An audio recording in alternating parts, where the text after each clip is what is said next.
दोस्तों टाटा मोटर्स की बात करें तो कंपनी ने क्वार्टर फोर के रिजल्ट को डिक्लेयर कर दिया है।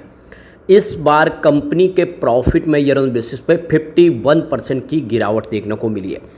तो क्या इस रिजल्ट से हमें चिंता करनी चाहिए? बिल्कुल नहीं, क्योंकि ईयर ऑन बेसिस पे भले बहुत गिरावट हुई हो लेकिन क्वार्टर ऑन क्वार्टर बेसिस पे रिजल्ट सुधर रहा है और साथ में ज़बरदस्त डिविडेंड का ऐलान कर दिया है। पर शेयर 6 रुपये का डिविडेंड कंपनी देने जा रही है। तो यहाँ पे इस रिजल्ट को अच्छे से समझेंगे, क्या क्या अचीव किया और कहाँ पे कमी रह गई है, और क्या इस रिजल्ट के बाद आने वाले समय टाटा मोटर्स में तेज़ी की संभावना बनेगी, क्योंकि टाटा मोटर्स आने वाले समय में दो हिस्सों में बंटने जा रहा है। कमर्शियल व्हीकल और पैसेंजर व्हीकल का बिजनेस अलग होगा और दोनों बिजनेस अपने दम पे तेज़ी से आगे बढ़ेंगे। दोनों मैनेजमेंट अपने हिसाब से कोशिश करेंगे, यानी बड़ी अपॉर्चुनिटी इस समय टाटा मोटर्स में दिखाई दे रही है। तो यहाँ पे इस रिजल्ट को अच्छे से समझने से हमें ये पता चलेगा कि आगे की क्या रणनीति बना सकते हैं। लेकिन फ्रेंड्स, उससे पहले अगर आप पहली बार हमारे चैनल पे आए तो चैनल को सब्सक्राइब कर दीजिए, एक बेल आइकॉन दबा दीजिए ताकि जब भी नया वीडियो बने पहला नोटिफिकेशन आपको मिले। वीडियो पसंद आए तो लाइक से जरूर कीजिए। चलो फ्रेंड्स, वीडियो स्टार्ट करते हैं। मैं हूँ आपका दोस्त एसबी दवे और हमारे अपने चैनल ऑनलाइन कमाई में आपका बहुत बहुत स्वागत है। सबसे पहले निफ्टी ऑटो की बात कर ले तो 23,167 पर क्लोजिंग थी। 233 पॉइंट की गिरावट हुई, यानी 1% गिरा निफ्टी ऑटो। तो कल की तूफानी तेज़ी के बाद आज बाजार में प्रॉफिट बुकिंग हावी हो गई।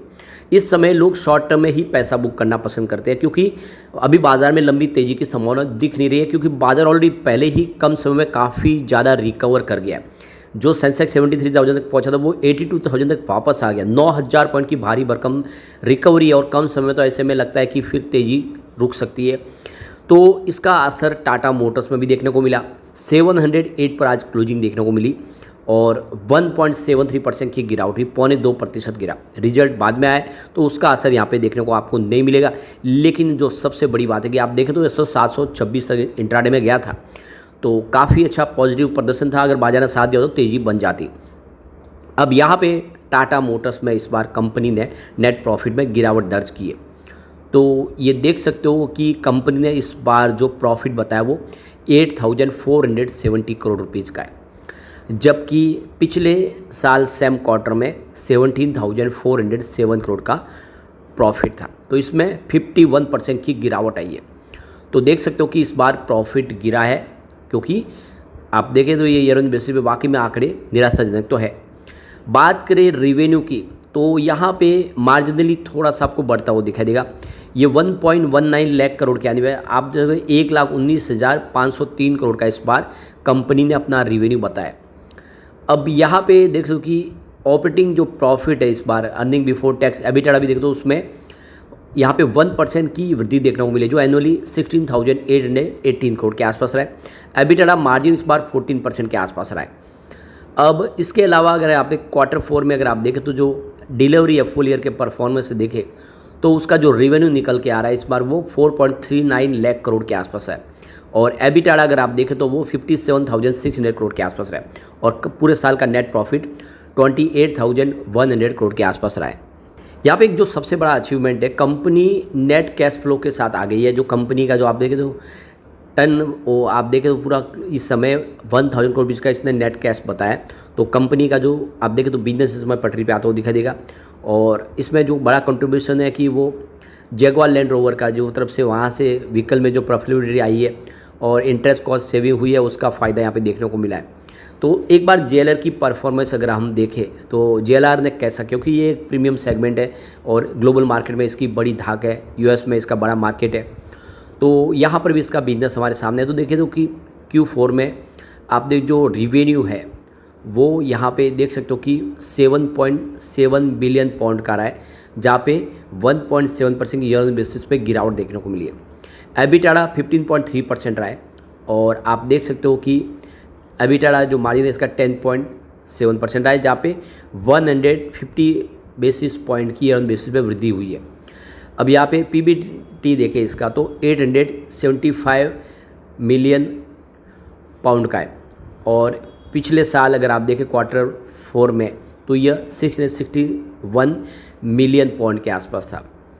और फाइनेंस 2020 में जो पीबीटी है इसका 2.5 बिलियन पाउंड का रहा है, जहाँ पे 15% की बेसिस पर वृद्धि देखने को मिली। ओवरऑल देखें तो जेएलआर का परफॉर्मेंस ठीक ठाक रहा है।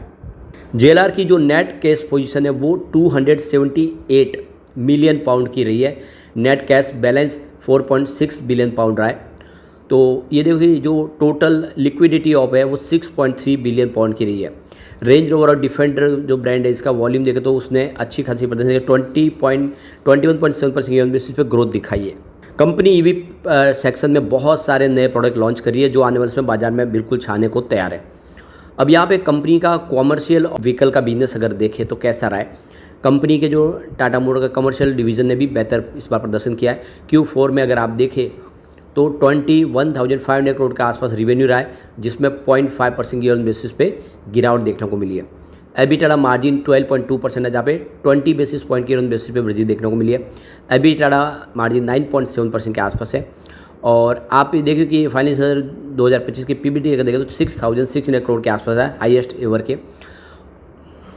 अब कंपनी के पैसेंजर व्हीकल की परफॉर्मेंस देखें तो Q4 में रेवेन्यू 12,500 करोड़ के आसपास, जहाँ पे 13.1% की बेसिस पे गिरावट देखने को मिली है।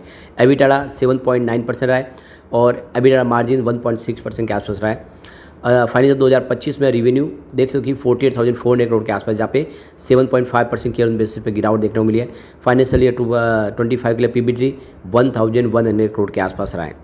तो इस बार कुछ प्रोडक्शन में आप देखें तो गिरावट देखने को मिली है, कुछ सेल कम हुआ है जिसका यहाँ पे असर देखने को मिला है। थोड़ा रीज़न ये भी कि कंपनी ने पिछले दिनों टैरिफ हाइक की जिससे भी सेल में असर पड़ा, लेकिन अब जैसे कि इनपुट कॉस्ट बढ़ रही है ऐसे में टैरिफ हाइक करना तो इनकी मजबूरी है। अप्रैल महीने में भी इन्होंने टैरिफ हाइक की है। तो आने वाले समय देखिए जो कंपनी की परफॉर्मेंस सुधरेगी। कंपनी लगातार बहुत सारे नए मॉडल लॉन्च कर रही है जिनकी परफॉर्मेंस अच्छी है, रेटिंग बहुत ही अच्छी है। ऐसे में कस्टमर बेस बढ़ेगा और फिर कंपनी आने वाले समय बेहतर करेगी। और वैसे भी कंपनी कैश फ्लो के मामले में काफ़ी बेहतर कर चुकी है। अगर हम इसको अब पूरे क्वार्टर दर क्वार्टर देखें कैसा प्रदर्शन रहा तो आपको समझ में आएगा कि वाकई में इस बार क्या अचीव किया है। तो पहले अगर हम बार के मार्च 2024 की पिछली बार 1,21,446 करोड़ का टोटल कंपनी का आप देख सकते हो कि रेवेन्यू था। जून में ये गिर के 1,09,623 करोड़ तक आ गया। सितंबर की बात करें तो गिरते हुए 1,03,016 करोड़ तक आया। दिसंबर में फिर एक बार बढ़ा और 1,15,365 करोड़ तक पहुंचा। इस बार मार्च में 1,19,503 करोड़ के आसपास रहा है। तो ईयर ऑन बेसिस पे आप देख ही सकते हो कि रेवेन्यू कम हुआ है। लेकिन अगर हम इसको पिछले 3-4 क्वार्टर से अगर प्रदर्शन करें देखें बेहतर है तो पिछले 4 क्वार्टर से ज़्यादा है। जून के मुकाबले अगर आप जून सितंबर दिसंबर के मुकाबले इस बार रेवेन्यू बढ़ा है। तो ऐसा नहीं है कि रेवेन्यू में इसमें कोई कमी रही है, रेवेन्यू बेहतर हुआ है, प्रदर्शन फिर से सुधरने लगा है।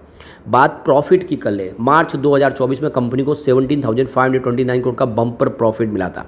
ये सिर्फ मार्च में ही था, बाकी अगर ओवरऑल आप देखेंगे तो प्रॉफिट उतना नहीं था। जून क्वार्टर में मात्र 5,692 करोड़ का प्रॉफिट था, जो सितंबर क्वार्टर में गिर के 3,450 करोड़ तक आ गया, भयंकर गिरावट हुई। और दिसंबर में फिर से प्रॉफिट बढ़ते हुए 5,578 करोड़ तक पहुंचा। लेकिन इस बार 8,470 करोड़ का प्रॉफिट हुआ है। तो अगर हम इसको मार्च से जोड़ेंगे तो आपको क्लियरली समझ आएगा प्रॉफिट बहुत भारी गिरा है। लेकिन पिछले 3 क्वार्टर से कंपेयर करेंगे तो प्रॉफिट ज़बरदस्त बढ़ा है। तो ऐसा नहीं है कि सब कुछ खराब हुआ है। ईयर ऑन बेसिस पे कमजोरी लगेगी, लेकिन ये क्वार्टर ऑन क्वार्टर बेसिस पे बहुत बेहतर प्रदर्शन हो रहा है और यही हमें देखना चाहिए कि कंपनी ने काफ़ी शानदार किया है। अब जो सबसे बड़ी बात है, कंपनी ने इस बार 6 रुपये पर शेयर डिविडेंड का ऐलान भी कर दिया। यानी अगर जो शेयर होल्डर जो इसके टाटा मोटर्स के शेयर लेते हैं तो उनको 6 रुपये डिविडेंड कंपनी देगी।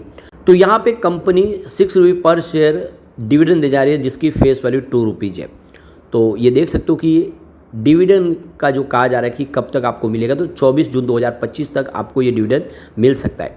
तो कंपनी की एनुअल जनरल मीटिंग होगी और ये देख सकते हो कि 20 तारीख को एनुअल जनरल मीटिंग होगी, जिसमें आप देख सकते हो कंपनी इस डिविडेंड के ऊपर शेयर होल्डर की रजामंदी लेगी और इसके ऊपर फाइनल मोहर लगेगी। तो 20 जून की मीटिंग होगी जिसमें फाइनल होगा और 24 जुलाई तक ये डिविडेंड आपको मिल जाएगा। तो क्लियरली देख सकते हो कि ये हमारे सामने डेटे भी आ चुकी है और आप देख सकते हो तो करीब यहाँ पे 2,208 करोड़ का डिविडेंड कंपनी बांटेगी, जिसमें रिटेल इन्वेस्टर का जो हिस्सा है वो 20.205% की स्टेक के हिसाब से 442 करोड़ के आसपास मिल रहा है। यानी 442 करोड़ का डिविडेंड कंपनी देगी रिटेल इन्वेस्टर को, जो काफ़ी बड़ी अमाउंट है। तो क्लियरली ये एक अच्छा सिग्नल है। और एक संभावना अच्छी है। तो कुल मिला के देख सकते हो कि रिजल्ट अच्छा है और इस रिजल्ट के बाद हम कहेंगे आने वर्ष में टाटा मोटर्स बेहतर कर सकता है। लेकिन फ्रेंड्स, कोई भी इन्वेस्टमेंट करने से पहले अपने फाइनेंशियल एडवाइजर से एडवाइस ले ले या अपना खुद का रिसर्च करें, क्योंकि मैंने वीडियो आपके एजुकेशनल पर्पज़ के लिए ही बनाया। वीडियो पसंद आए तो लाइक से जरूर कीजिए और चैनल को सब्सक्राइब कर दीजिए। Thank you friends.